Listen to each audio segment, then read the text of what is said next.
How to make Campfire in Little Alchemy 2. Little Alchemy 2 is a fun and creative game where you can combine different elements to create new ones. To make a campfire in Little Alchemy 2, you need two elements, fire and wood. Here are the steps to create a campfire. First, you need to create fire. To do that, you need to combine air and energy. Drag the air element onto the board, then drag the energy element on top of it. You will get fire as a result. Next, you need to create wood. To do that, you need to combine tree and tool. Drag the tree element onto the board, then drag the tool element on top of it. You will get wood as a result. Finally, you need to combine fire and wood. Drag the fire element onto the board, then drag the wood element on top of it. You will get campfire as a result. Congratulations! You have created a campfire in Little Alchemy 2. You can use it to make other elements, such as smoke, ash, or marshmallows.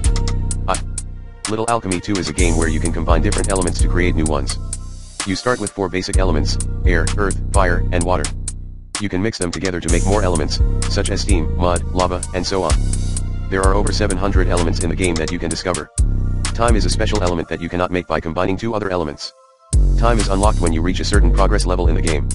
You need to discover 100 elements to get time superscript 2 superscript 3.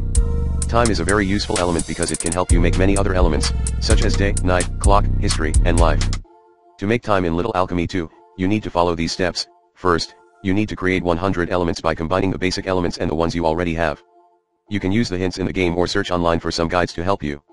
Next, you need to wait for a notification that says you've just made time. This means that you have unlocked time as a new element.